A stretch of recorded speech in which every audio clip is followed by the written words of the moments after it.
Well, welcome to Coach's Corner on this Saturday morning as we've got guests filing in here and we're getting ready to go.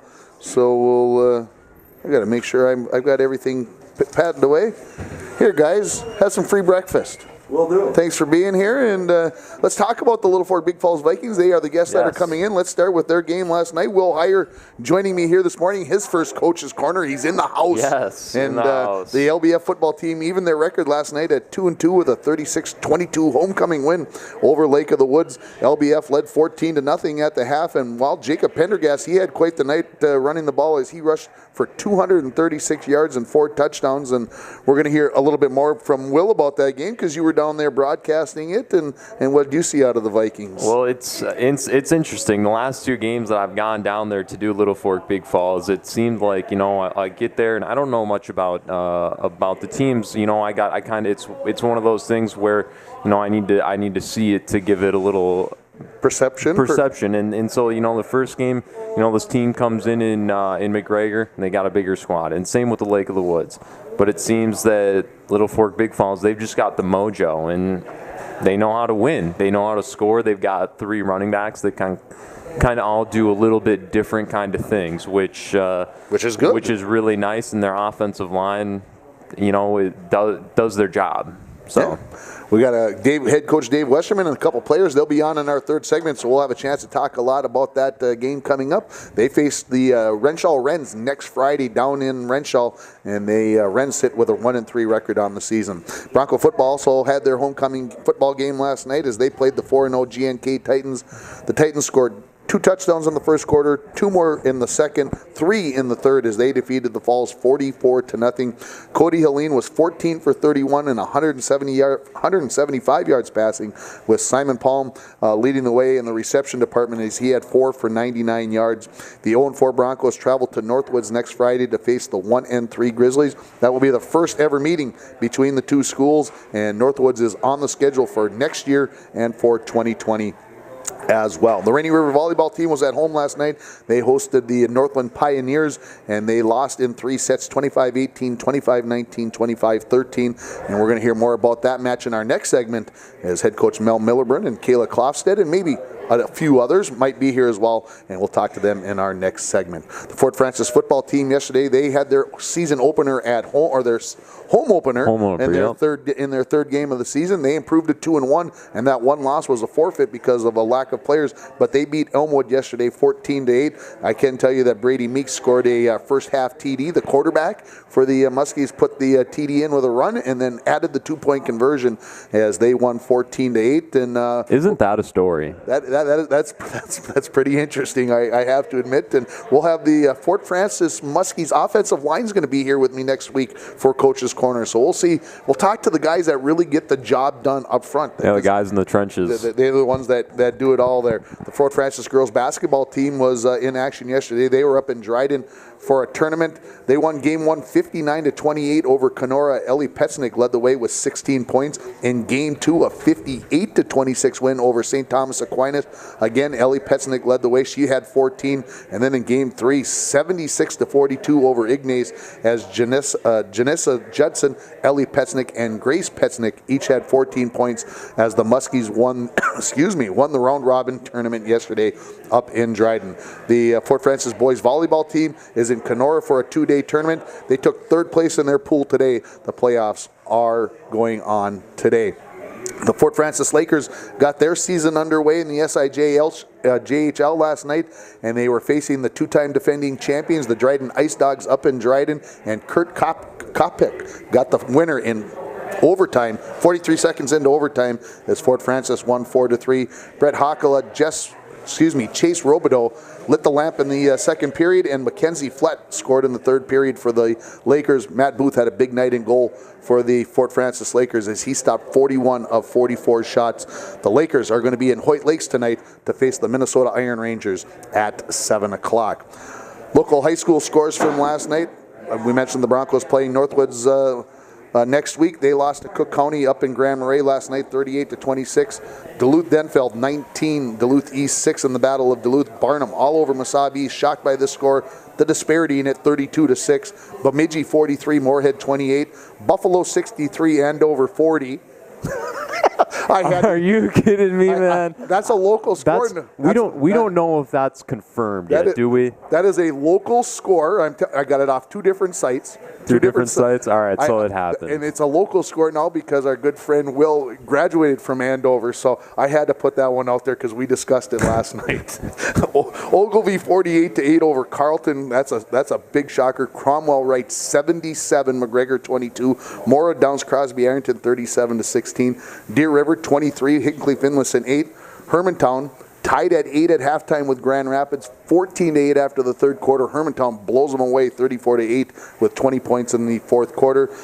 Moose Lake Willow River 22-14 over Esco. A little surprised at that score. Maybe not. Here's the shocker of the night, folks. I can't even believe I'm going to say this. North Branch 18, Cloquet 14. I didn't think anybody would beat Cloquet in northern Minnesota. Aiken 24, Pine City 12. Virginia in double overtime defeats Two Harbors 26-20. That game was tied at 14 going to overtime. Each team scored in overtime and then had the extra points missed or blocked in the overtime to tie it at 20, and then Virginia gets the game winner in double overtime. Virginia 14, Proctor 0. When's the last time Proctor got shut out by a team in northern Minnesota? I don't remember. It's stunning to me. Hibbing 14-0 over Proctor. Kellier North Home 50-0 over Onamia. Floodwood 46, Big Fork 14, Mountain Iron Buell 50, Silver Bay 7, and Southridge shuts out Ely 29-0. The Minnesota Twins are at Oakland last night, and they scored 6 runs in the 6th inning. Things looked pretty good for one inning for the Twins. They looked. You told me you go. Look at the Twins. They just scored 6 runs in an inning. I was like, whoop-de-doo. Yeah, that's. They took a 6-4 lead. Oakland tied it at 6 in the bottom of the 6th, and then wins it in extra innings as they defeat the Twins 7-6. Jake Cave and A-Ray Adrianza each had a pair of hits for the Twins. Robbie Grossman hit a home run. Yeah. That's good for the Twins. The Twins are right back at it tonight in Oakland. That game's scheduled to start at 8:05, and the pregame at 7:35 on K104. I can't remember if it was Cave or Grossman. I know one of them left the game at some point with a concussion, I believe. Wow. And then, but Oakland's also got a pretty good team. If I'm correct, they're a 93-94 win team now. So.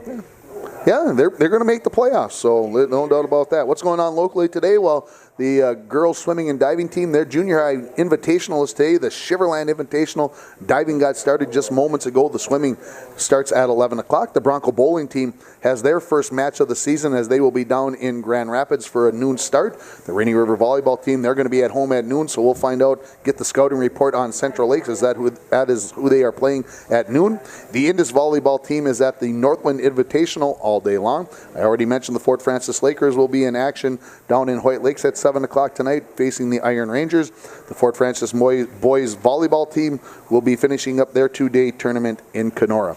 MLS fans rejoice. Minnesota United back on the pitch tonight at TCF Bank Stadium as they take on the Portland Timbers at 7 o'clock. The Gophers are at Maryland at 11 o'clock. You can watch that game on BTN. Will says that the Gophers are going to... I think they come out with the win. He says they're going to win. I say they're going to lose 31-13. North Dakota State is at home against Delaware at 1 o'clock in their homecoming game. Big game in northern Minnesota tonight. UMD versus BSU, both teams 3-0. That game starts at 6 o'clock. If you have local cable TV, you can watch that game tonight. It'll be on My 9. If you have that option. UND is taking on Idaho State today at 4 o'clock. This is coming off their big upset of Sam Houston State last week. How good is North Dakota Fighting Hawks football? I'm curious to see where they will end up. St. Cloud State, your alma mater, my alma mater is at Northern State at 1 o'clock today. That's going to be a toughie. Number 22, Texas A&M is at number 1 Alabama at 2:30. The pundits are saying that game's not even going to be close. I don't think it's going to be close either. Though you see this with those teams that are ranked in the 20s and in the high teens, that sometimes they just don't have everything put together, and I don't think Texas A&M has everything put together. Stanford, number 7, is at number 20, Oregon, tonight at 7 o'clock. The Gopher volleyball team, after their big, impressive win over Penn State on Wednesday night, they host Maryland at 6:30. Tomorrow, the Minnesota Vikings take on the Buffalo Bills at noon. Pregame starts at 11 o'clock on K104. Everybody's saying, I think somebody told me earlier in the week that the Vikings were favored by like 16.5 points. That's a scary number to me. I have a horrible feeling about tomorrow's game. I don't know why, but I do. I don't have a bad feeling about it, but I don't think they're going to cover the spread. I think they win this one 24-10, come out a little sluggish just because, the overtime game last week, emotional overtime game last week. Sometimes that can kind of affect how you practice during the week. Absolutely. The Twins are going to wrap up their series tomorrow with the Oakland A's. That game's at 3:05, pregame at 2:35, and you can hear that game on KGHS 12:30 a.m. Don't forget the sister station 95.3 FM. Former Broncos last weekend, Sydney Raboyne with the UND cross country team. She took 35th out of 142 as the Fighting Hawks took 8th in the meet that they were down participating in Nebraska, and there were some Big Ten teams in there, so good job to the UND women's cross-country team. Taylor Hebner and the UMD cross-country team is off this weekend. Lexi Erickson ran last weekend in Bloomington. She took 88th out of 312 and second for St. Scholastica as the team placed 14th. She is also off this weekend. Nathan McRoberts with the Crookston football team. They're at Minot State at 2 o'clock today. Maddie Filipiak last with the BSU volleyball team. I forgot to look up how they did last night. I have it written here to look it up last night. I forgot to do it, and they host Minot State today at 3 o'clock down at Bemidji. And then Tia Goulet, Kiana Kittleson, Bianca Carlson, and Brittany Foss all with the Rainy River volleyball team. They got a sweep of Gogebic and Vermilion on Wednesday night up in Ely. We're going to talk more Rainy River volleyball in a couple minutes after we come back after this break. You're listening to Coach's Corner, live from Hardee's on K104 and online at rjbroadcasting.com. Educated. Welcome back to Coach's Corner as we're bantering here during the commercials, and we're trying to educate Will on the proper sayings when you live in international item. Maybe not. I'm just kidding here. Rainy River volleyball team joining me here. Head coach Mel Millerburn and Kayla Klofsted joining me as well. And Coach, I think I saw this. Is it year 29 or year 30 as head coach? This is my 30th. How does that make you feel? Old. That number makes you feel old, but do you feel old? No. See, that's what we were discussing this last night after the football game. Yeah. George and Will and I were discussing. George is going to turn 70. George Frake, happy, almost turning 70. He says, "I feel great," and I said, "I'm 48 and I feel exhausted at the end of the week. So does that make me old? I'm not sure." So. We're about, 3+4 weeks into the season. How's the team starting to come together? Good, really good.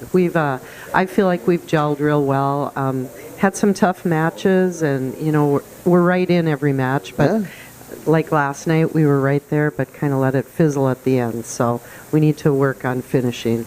Kayla, do you kind of agree with that statement that the team has come together? You're kind of all working in the same direction? Yeah. You've been involved with sports teams. You always know that teams don't always. It doesn't always work out that way. Yeah, we have a great group of girls. We're all very talented in different ways, and when we work together, we're very on. You've got a big local connection this year. You've got 4 Bronco girls. You've got a couple girls from Fort Francis. I was thinking, I couldn't think of, there was one more that's fairly... Lake of the Woods. Lake of the Woods was the other one, thank you. So that's got to make you happy that you got girls that are close to home. Yeah, it really helps to get some local kids, just for the fan base, and it makes recruiting easier if I can get a few locals. Yeah, and then the other girls come out to watch their former teammates, and it makes it a little bit easier. Kayla, you come from Silver Bay. We were talking about it during the commercial that she misses looking at Lake Superior, and my wife would be right there with you, Kayla. We love to go look at Lake Superior. We can just drive along and watch it. Talk a little bit about Silver Bay and growing up there. And I grew up there my whole life, and Silver Bay is actually located within a 30-mile radius of 4 state parks. So I'm definitely an outdoors girl. I'm always hiking around Tetigooch or Palisade Head, somewhere around the lake. There's a lot of cliffs and beautiful water, and it's amazing. Okay, so I know my wife's not listening because she doesn't do that. But so that I can go home and tell her, where's your favorite place to go along Lake Superior? It doesn't have to be close to Silver Bay. Where's the best place to go in your opinion? Because there's lots of opinions out there. I would have to say Shovel Point at Tetigooch State Park. Okay. It's quite a hike, but once you get to the end of it, it's amazing. How long of a hike are you talking? Because we were just talking about how old I'm getting. Probably close to 2 miles. 2 miles. I probably could handle that still. I think I can make that happen. Shovel Point at Tetigoochee. We'll have to, maybe the next time up the shore, we'll have to look at that. We talked about playing Northland last night. You guys get Central Lakes today. Have you seen them play? I haven't seen Central Lakes this year, but they're always good, and they get a lot of local recruits too, and they've got just such a good program.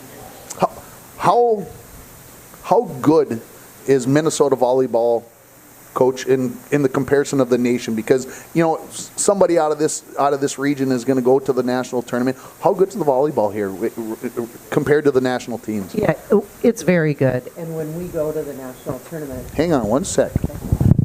Try that again. Okay, it's good because when we go to the national tournament, we get a rep from Region 13A and 13B, right. So 2 representatives from Minnesota, and typically they both end up in the top 4. So it's good. It's very competitive. What do you see, Kayla, night in and night out? Maybe from what you saw in high school volleyball to what you see here in community college volleyball. What maybe is the biggest difference that you see night in and night out? The biggest difference that I would see is the team's strength. A lot of the teams are way better. Like when I played teams in high school, a couple more than a couple weren't very good, but it seems like everyone we've been playing definitely give us some competition. I came out, I got a chance to watch you guys against Hibbing here early in the season. The thing that just absolutely amazes me, and I had a chance to watch the Gopher volleyball team against Penn State on Wednesday night on TV, it's the setters. To me, that is the biggest number one difference I see between high school volleyball and college volleyball. The girls are absolutely amazing, which how they can contort their bodies along the net. and Bianca, obviously, I'm thinking about for your team. Yeah. But the talent to ride along the net and not touch it and land in bounds, yet still get a set in the air. It amazes me. How do they do it? I don't know. They're talented, and a lot of people take their best athlete and make them the setter, at that level and stuff. So they're good. Another aspect is blocking. You watch the Gophers and gosh, just blocking all the time. And I would say if we have a weakness this year, that's what it is we just have not been able to block a lot of balls.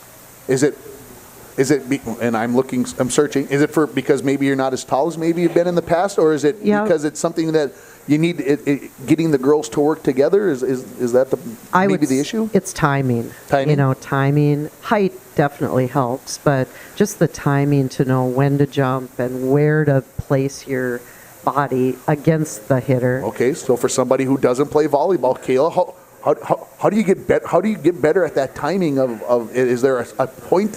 Is there a point that you can watch that ball and work at that timing? Well, our assistant coach Aaron told me first you watch the setter set the ball, you watch the ball for a tiny bit, and then you watch the hitter, and then you jump when they jump, and it works sometimes. Sometimes it doesn't. So.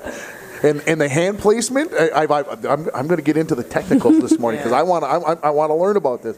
So the hands, how do we hold the hands? Thumbs up. Yep, there you go. Why? Push the ball down. Locks your elbows. Because it puts your elbows together so that the ball can't go, so you're not like this. Right. Huh? That makes total sense. So thumbs up, just like you tell your offensive lineman, thumbs up. So when you're blocking, and then it's timing. That's the biggest thing. Timing is huge. Yeah, we're lucky though. We're not good blockers, but Allie Sater is our libero, and she has really done a nice job of digging. She can read where the ball's going, and she's done a great job. Yeah, that's such a libero's huge. It's such a big position. We were talking about it the other night during the Broncos and the Viking match, that playing that libero position that's a lot of pressure when you've got the different colored jersey on. That's what I say. It's stand out more. Yeah. You stand out more. Kayla, you're a hitter, outside hitter, correct? Hitter, yes. So do you feel like you have a connection with Bianca and the girls that set? Do you kind of know when she's coming to you? Yes. I always get Bianca always gives me a little okay, be ready kind of look, and then I just get ready to hit it. So it's something that happens before the serve comes? Yeah, we usually communicate a little bit before. Does she surprise you every once in a while? Oh, yeah. Yep. Sometimes I'm definitely not prepared, and I scramble to get the ball over. And we're lucky we have 2 good setters. Yeah. Bianca is a great setter, and then Cora Martin is from Red Deer, Alberta. Okay. And she kind of surprised all of us with her setting ability. So we were able to play a 6-2, so Bianca gets to hit also. Which is and great. She's a nice hitter, So that's been a really nice dimension to the game. Absolutely. I agree. I always ask the Rainy kids when they come on, who is the biggest opponent? The division, in the division. Who kind of is the rival? Who's the team that you just, when you're playing, you get that face right there? I would say Itasca. Why Itasca? I don't really know. I just it get just- like this, like a, we need to beat you kind of feeling whenever I see their team. So That makes sense. Absolutely. So we've got Central Lakes coming up today, and then pretty much it's Northern Division teams the rest of the way. No more no tournaments until Yeah, a triangular. a triangular but yeah, over basically. MEA. So Yep. So what are you looking forward to seeing in your team in the second half, getting yourselves hopefully into that top 4 so you can make the Region 13B tournament? Well, offense. Like last night, we just had a lot of hitting errors, and we need to be able to get some kills. So Kayla, I just want to mention, she had a great week over at the Vermilion Triangular. It's pretty amazing. She had 28 kills in 2 matches. Not so too shabby. and only 5 errors. So I mean, that was really, really good hitting. So I just feel like she kind of stepped up her game and did well again last night. So if we can just be consistent like that throughout, that'll be really helpful. Is Itasca the matches that you're looking forward to coming up here in the second half of the season? Is that the biggie, or is there somebody else out there that? Well, we have Masabi on Tuesday Masabi night, as well. and Masabi just beat Itasca in 5. Oh. So it's close. It's very close. But Tuesday night will be Tuesday night starts the round over. Okay. So we're in the second half. We're in the now. second half. Yep. So the standings right now: Northland and Central Lakes at the top, Yep. and then Itasca, Masabi, okay. So and then those are we the. beat Hibbing, so I guess we'd be sitting in 5th. So right now. so Itasca and Masabi are the Yep. teams we got to catch. So the wins coming Yep. up here in the second half will be a Yes. big deal coming up. Oh, yeah, yes. they will. Ladies, best of luck today. Thanks for coming in early. I know you guys want to get over and get ready for your match. Best of luck today. Thanks. Thank you so much. Mel Millerburn and Kayla Klofstedt joining me here. We'll take a break and we're going to come back and we're going to talk LBF football. You're listening to Coach's Corner live from Hardy's on K104 and online at rjbroadcasting.com. Welcome back to Hardy's for our third segment, joined by members of the Little Fork Big Falls Vikings football team, head coach Dave Westerman, Carter Lagergren, and Anthony Cipriano. Okay, I'm going to ask this question. This is tough right off the bat. If I say just Little Fork rather than Little Fork Big Falls, are you going to be upset, Coach? Yes or no? Yeah, we're LBF. We're LBF. Carter, going to be mad? Yep. Anthony? Absolutely. Okay, so that solves it. Everybody shakes their head and tells me, I was told, and Will's sitting here, and he's got to do your last 2 football games, and I told him, I said, make sure you say Little Fork Big Falls. I said, about 5 years ago, I had somebody come up to me and say, you got to stop saying Little Fork. And I'm like, what? It's Little Fork Big Falls. Do I get a chance to defend myself? Absolutely. I said we are in Little Fork for the Little Fork Big Falls homecoming game. So I had to defend myself a little bit. And nobody said you were in trouble. I'm just saying we want to make sure. It was interesting because I did the game for the Moose Lake Willow River football game. They picked up our feed last week and they said make sure you say Moose Lake Willow River, and I said I know exactly what you're talking about. Absolutely. It's Viking pride, so it's coming from both towns. Absolutely. I mean, previously I was in Northome Kellier, and I hadn't made the mistake one time of saying just Northome. I was letting known that's these schools that combine for sports. There's a lot of pride in those communities. So. Toivola Meadowlands, where I grew up, played Little League in Toivola. My best friend played in Meadowlands, and boy, there was a battle between the 2 towns. When you were little, but then you all had to come together. So, Coach. Things are going very well. You guys are sitting at 2-2. Talk about how pleased you are. Couldn't be happier with the effort the guys are putting in. I think that's the biggest thing. There's going to be times during the season where things don't go perfect, and we're going to learn from that. But we're very happy with the effort and the results so far. The scary part is you're 2-2, and that's pretty good. But that 17-16 loss to Carleton. How's that going to sit in the craw? That one's going to sting for a while, and we get to drive right past there again on Friday night as we go to Renshaw, and with that being a weird game, the start of the season, and it's a delay, end up playing one half, drive back a couple weeks later on an afternoon and play the second half. It doesn't really show what could have happened during that game, but in the scheme of things, it's a 1-point loss, and we move on. Once we go to playoffs, everybody's 0-0. Carter, how weird was it playing that game on August 31st and then on September 17th or whatever? Just talk a little bit about that. Yeah, it was pretty weird just playing 2 halves and then quitting all of a sudden and then having to go back this time later, how different, and either one of you guys can take this, how different was it?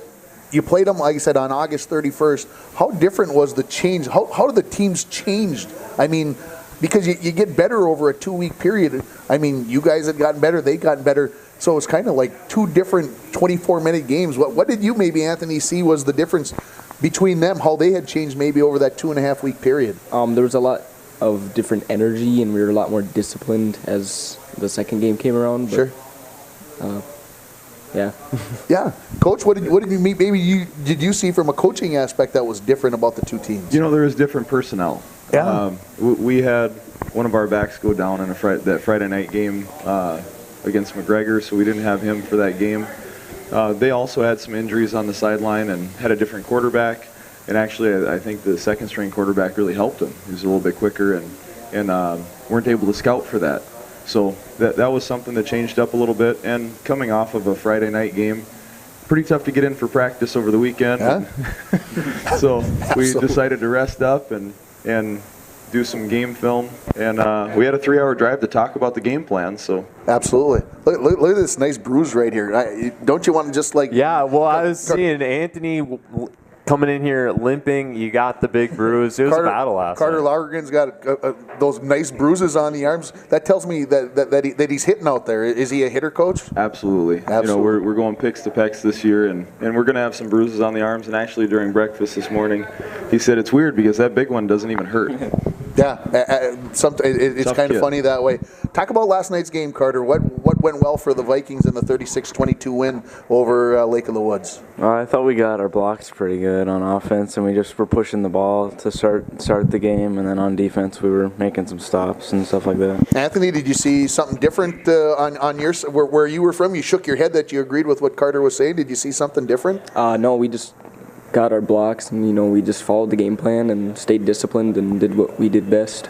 Will Hire had Pendergast for 236 yards last night. What did your statistician have him for? We had him just under 200 yards. Okay. With 4 touchdowns. After the game, I didn't realize he had 4 of those touchdowns. And just a really humble kid. Is that a good thing when you don't know how many touchdowns a kid scored in the game, or is that a bad thing? With him, it's hard to tell because he's just so humble and gives everything up to the team. After the game, I congratulated him, and he said, "Well, you better congratulate the line." So I mean, that's huge. That's a boy who knows where his bread is buttered. Now, just a sophomore, right, this year, correct? Just a sophomore, and I mean, we brought him up as an 8th grader, believe it or not. He came out, and he's been a tough kid since that first hit, and every time he goes down, I'm cringing, but he seems to pop up every single time. LBF football's always been known as a running team. How good can you guys run the ball, Carter? How good of a team? How good of a running game do the Vikings have at the midpoint of this 2018 season? I feel like we could definitely be better, but I think we're good at the moment. What is it that the team needs? What is it that the line and the team needs to work on? What can they get better at? We gotta get our blocks more and just find the hole and drive the ball. Anthony, how about on the defensive side of the ball? What do the Vikings need to improve on? Because it was 14-0 at halftime. You get a shutout in the first half. Things are going pretty good, I think, defensively as well. We just need to stay disciplined, and you just got to keep that energy all the way through the game. You can't take any plays off. And Is it something where teams are running the ball on you more? Are they passing the ball on you more? Is it something that needs to be cleaned up there, or is it just kind of a mixture of things happening, Carter? Yeah, it's just kind of a mixture, I guess. Depends on who we're playing, really. Okay. I think our defense has done a great job so far this season. I think each game we've had a first and goal where we're facing them, and we've stalled them out. Each game we've had at least one stop down by the goal line, and that's just such a confidence booster for the entire team. So that's been a huge part of it. And, our offense putting points on the board really makes it a lot easier on the defense as well. Absolutely. So I heard a rumor about how many players are out. So confirm for me, how many kids in uniform last night for the Vikings? I believe we had 13 in uniform last night. You got to put 9 of them on the field at the time. It doesn't make it too hard to figure out who might be going in the game next, right? The hard part about someone going in is you may be going in at any position. Yeah. We've told them all, you're not going to have a complaint about playing time. You might have a complaint about where you play. So if you don't know a position, you're probably still going to go into that position if we need it. How intimidating is that, Carter, going into a game knowing, gee, we get a couple of guys nicked and things are going to get really interesting in a big hurry? Are you worried that you may have to play like defensive back or A something? little bit, but I know our guys are tough and they'll push through it. So tell me what two positions you play. What do you play on the offense and defensive side of the ball? If you get to play on both, I don't know that for sure. I'm assuming. I think Carter's going to throw out about 8 positions. Yeah. Okay. That's what we've asked out of him so this far. year I've played tight end, I've played guard, cornerback, and defensive end a little bit. Okay. And linebacker. And how about for you, Anthony? Where have you seen action at? I've just played tight end, I've played corner, and they moved me up to safety this game. Okay, so that keeps everything moving around. Is it a lot of kids moving around because you're still trying to find the pieces to put in the right places, Coach, or is it because of injuries or other things? You know, it's a mix of the two. We lost one of our linemen. He had illness that came about this last week, so he's out for the time being and not sure when Ralph will be back. So we shifted some people around for that and also trying to find them homes. Carter did a great job at corner last night, and it's a position he hasn't played, so playing out of position. Strung out to play really nice in the fourth quarter, and you know, I'm going nuts on the sideline because I'm so excited for him, and everyone's looking around like, why is he so excited about a 3-yard gain from them? And you know, it's not about that one play, it's about them learning the game. And Anthony stepped up huge with 2 interceptions last night, one Nice. that, you know, sealed the game and capped it off. So, you know, putting him back in the secondary looks like a really good move there. Carter, do you know the play that he's talking about where he got all excited? Yeah, I do. I heard him screaming. That's good. And did you feel like it was a big play, or he was just kind of like, well, I that felt was... like I knew what I was doing, and he was. Yeah. It was definitely an aha moment for him. Yeah. And, you know, by the time I'm over there trying to pick him up, I realized I'm about 15 yards out of the box. And at that point, I didn't care about that. That's great to hear. What do we know about the Renshaw Wrens coming up for this Friday? We played them last year at home. What do we know about them in 2018? You know, you're going to see a lot of the same things from them that you saw last year. They run the double wing.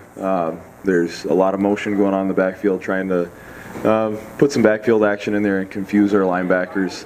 It's a very similar offense to what we're running this year. So in scout team, we're going to be able to see that. In film, it looks a lot like our offense. So reading keys is going to be a little bit easier for our guys. Here comes the question, Coach. If you only have 13 players, how do you run scout? You got to have 18 to be able to run scout teams. So how do we do this? Well, you know, we're nice enough to have some managers that are willing to hold some shields, and the coaches throw on some spikes and go stand and be a target. We're using dummies and pop-up blockers as the line. So, you know, there's solutions or excuses, so there's really no in between. It makes it harder to prepare, but there's still an opportunity to do that. Absolutely. 4 games remaining in the regular season. Carter, who are you looking most forward to playing in those final 4 games? I'm probably looking forward to Renshaw just because it's our next game. We got to focus on that, I think. Anthony, how about for you? What do you see? Yeah, probably just Renshaw. You just got to focus on each game. Coach, you really have these kids trained to only look to the next team, because I thought they might say somebody else, but do they even know who they play after Renshaw? You know, we sat in. Anthony is shaking his head no. Carter isn't shaking his head no. He knows. Yeah. Okay, so who do we play after Renshaw? I believe it's Floodwood, and then it's Hill City Northland, and then it's Big Fork to close out the season. That sound right, Coach? He's got it exactly right. He hit it exactly right. Is there one of those games, and I'm not asking in the wrong way, is there one of those games heading towards the playoffs that is bigger for the seeding purposes for you, do you think, to give yourselves a chance to move up, or are those games all over there and you guys are over here for the playoffs? You know, we're really focused on coming out Friday night 3-2. That's going to put us in a great position for playoffs. Right now in the section, we're sitting in the 4 seed, and it's a good spot to be with a chance to move up with Ely just ahead of us. But there's some good teams that are ranked below us right now. Northwoods and Silver Bay are good teams that have played a tough schedule. So. Sure. Looking to make sure that we have good seeding for playoffs. I think that last game of the season, you know, it can cause some movement for everybody. So that's definitely one that stands out, and we all know that's the battle for the paddle against Big Fork. So that's another big game. Guys, appreciate you coming up. Congratulations on the great start. Let's keep it going as we head towards playoffs. Coach Dave Westerman, Carter Lagergren, and Anthony Cipriano joining me here. We'll take another break. We'll come back with our final segment. You're listening to Coach's Corner, live from Hardee's on K104 and online at rjbroadcasting.com. Welcome back to Coach's Corner here as we get to our final segment, and let's talk about the week in review. We talked to the Rainy River volleyball team here a little earlier. Last Saturday they were out in Northland for a triangular. They lost to Northland 3 straight sets as Bianca Carlson had 10 set assists and 6 digs, and then they lost to Itasca in 4 sets as Bianca had 18 set assists, 9 digs. Cora Martin also had 14 set assists and 20 digs. Allison Satry, did you that way? Sater. Sater. See, I've been butchering it. Yep, I've been butchering it too, so that'll be changed up in the news. So, Allison Sater had 18 digs. Kayla Klostad had 8 kills and 4 ace serves. Chelsea Cabate chipped in with 8 kills as well. The Fort Frances Lakers lost their final regular preseason matchup last Saturday against Red Lake by a final of 7-5. The Fort Frances girls basketball team last Saturday, they defeated Westgate High School 42-22 over in Thunder Bay as Sarah Larson led the way with 14 points. Indus Volleyball was out at Warren Alvarado Oslo tournament. They ended up losing all 4 matches as they lost to Red Lake Falls, Fertile Beltrami, the host team Warren Alvarado Oslo, and to Monoman. No action on Sunday. On Monday, the Little Fork Big Falls Vikings football team resumed that game that we just talked about in Carleton. They were trailing 10-8 at half, and it stayed that way till just over 5 minutes remaining in the fourth quarter when Carleton got a 73-yard pass. They kicked the extra point to go up 17-8. Just over a minute later, Dale Erickson goes into the end zone on a 13-yard pass from Logan Maish. They get the 2-point pass to Cameron McRoberts to close within 17-16, but they could not get any closer than that. Jacob Pendergast ended up with 125 yards rushing in that game. On Tuesday, Allison, what? No, this is in the Carleton game. That's on the Carleton game for Monday. I was about to say, some of those things. Me out, man. Well, no, because the passing touchdown, I was like, that was to Matt Kennedy last night, and that was. But we were talking about Carleton. Allison Sater was named the Defensive Player of the Week in the Northern Division on Tuesday. The Voyageurs Libero had a big, strong performance out in. Against Vermilion, as she had 20 digs against Vermilion, and 27 digs in the 2 losses out at Thief River Falls last Saturday. Bronco Volleyball lost to Ely on the road in 3 straight sets, 25-18, 25-20, 25-19. Tennyson Omdahl had 5 kills and a couple of blocks. Mariah Leahy, 4 kills and 2 blocks. Chloe Sullivan, 5 kills and 2 blocks. The LBF volleyball team was on the road at Hill City. They got swept down there. Emily Fairchild led the way in the digs department with 12. Danielle Pekarski had 6 kills, 4 blocks, and 9 digs. Cross-country teams were in Bagley also on Tuesday. The boys took 4th place as they had 159 points. Staples Motley won the meet with 51, followed by East Grand Forks and Wadena Deer Creek. Jake Erickson 11th, Hunter Wilson 14th, and Parker Savonin 19th to lead the way for the boys. The girls also took 4th place as they had a team score of 145. Staples Motley also won the girls' event with 54, followed by East Grand Forks and Pelican Rapids. Ryan Ford took 6th, Avery Savonin 18th, and Bailey Herberg 35th for the girls. The Rainy River volleyball team was in Ely on Wednesday for a triangular. They defeated Vermilion in 3 sets and Gogebic out of Ironwood, Michigan in 3 sets as well. The Bronco girls swimming and diving team was down in Aurora on Thursday. They lost 103-80 to Mesabi East. Emma Erickson was first in the 100 back. Taylor Sears won the 100 breaststroke. The Bronco volleyball team got their first win of the season as they defeated LBF in a sweep 25-22, 25-19, and 25-18. Tennyson Omdahl had a big night. She had 9 kills, 3 ace serves. Chloe Sullivan, 5 kills and 5 aces. Mariah Leahy had 4 kills and 7 aces for the Broncos. For the Vikings, Emily Fairchild had 4 aces and 4 kills, and Lucy Kennedy had 4 kills as well. The Fort Frances boys golf team was in action on Thursday. They shoot a team score of 384 as St. Thomas Aquinas won with a score of 322. Michael Ward shot an 86 and Gordy Scott a 91. For the Muskies. Muskies volleyball's boys volleyball team lost to Dryden in 5 sets, 15-10 in the fifth set as it went back and forth the entire way. The Muskie girls basketball team lost to Dryden on Thursday in overtime, 54-41, as Jamie Spencer scored 13 points to pace the Muskies. Last night, the LBF Vikings football team won 36-22 over Lake of the Woods as 4 touchdowns for Jacob Pendergast. The Bronco football team lost 44-0 to GNK in their homecoming game. The Rainy River volleyball team lost to Northland in 3 sets last night. The Fort Francis Muskies football team won 14-8 over Elmwood. The Fort Francis girls basketball team won 3 games at the Dryden tournament to win that round-robin tournament, and none of the games were even close. So how good is the Muskie girls basketball team? The Fort Francis boys volleyball team took 3rd place in their pool, and they are in action today as well as that tournament continues up in Kenora. And the Fort Francis Lakers got their SIJHL season underway last night. They won in dramatic fashion. 43 seconds into overtime, Kirk Kopka gets the game winner as they win 4-3 over the Dryden Ice Dogs, who are the 2-time defending champions. What's going on locally today? The junior high girls swimming and diving Shiverland Invitational got started at 9 o'clock with the diving, 11 o'clock for the swimming.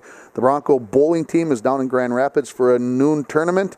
Indus Volleyball is down at Reamer for the Northland tourney all day. The Lakers will be in Hoyt Lakes tonight to take on the Minnesota Iron Rangers at 7 o'clock, and the Rainy River Volleyball team at noon right across the street. They'll be taking on Central Lakes. Get out there and see those former Broncos and Muskies players and the Bears players. Get out there and support them as well. Nothing going on tomorrow. Monday, the Indus Volleyball team plays host to Kellier Northholm. On Tuesday, busy day. Fort Francis golf team is at Red Lake. The Fort Francis girls basketball and boys volleyball teams are at Kenora. The International Falls volleyball team travels to Hibbing. The LBF volleyball team hosts Deer River. The Rainy River volleyball team is at Mesabi Range, and the cross-country teams will be at Deer River. Nothing on Wednesday. Thursday, the girls swimming and diving team will be hosting Virginia. I'm going to put that match, I'm going to put that swimming meet on the internet. You can follow along at rjbroadcasting.com. It's going to start, the meet starts about 4:30. I'm going to come on the air about 5 o'clock is how I'm going to make that work, because the junior high or the JV meet goes on at the same time as the varsity, so we're going to have to fill in a little bit of time there. So that's my hope. The Little Fork Big Falls Vikings volleyball team hosts Nashwauk Keewatin, and the cross-country teams will have their second meet of the week as they will be at Hibbing at 4 o'clock. Next Friday, very busy day. The Fort Francis boys volleyball team is going to be at the Thunder Bay tournament. The International Falls Bronco football team will be at Northwoods. We'll have that game for you on the air with the pregame to start at 6:35. The Fort Francis football team will be up in Winnipeg as they are going to be taking on Lorette at 2 o'clock. The International Falls volleyball team will be down in Duluth to face the Hilltoppers. Indus Volleyball is going to be on the road. They'll be at Fond du Lac and Cloquet for a 5:30 match. The Lakers are at home next Friday night taking on Minnesota, and the the Vikings football team will be down at Wrenshall for a 7 o'clock game there. And then on Saturday next week, the Lakers will be back at home on Saturday night at 7:30 at Ice for Kids Arena taking on Thunder Bay, and the Rainy River volleyball team will be on the road at Itasca. Final word, Will, as we wrap this baby up. Let's watch some college football. Let's go home and watch some college football. I wish I could say that. I'm going to get on the road and do a little traveling today. Got to get my eyeballs checked. I think we told everybody that on the air. I got to go find out if I need bifocals or not. My goodness. I was just talking earlier with Mel about, do we feel old? If I have to get bifocals, it's going to be a sad day. A very sad day. Go Gophers, though. Yeah, go Gophers. Roll the boat. Go Bulldogs. And go St. Cloud State, right? Yeah, go Huskies. Go Huskies. That's going to wrap it up for here. Thanks for Ryan back at the station for getting us on the air. Thanks to Dave and the staff here at Hardee's for taking care of our guests. Thank you to our guests, the Rainy River volleyball team and the LBF Vikings football team. But thanks to our sponsors, but most of all, thank you for listening to Coach's Corner, live from Hardee's on K104 and online at rjbroadcasting.com.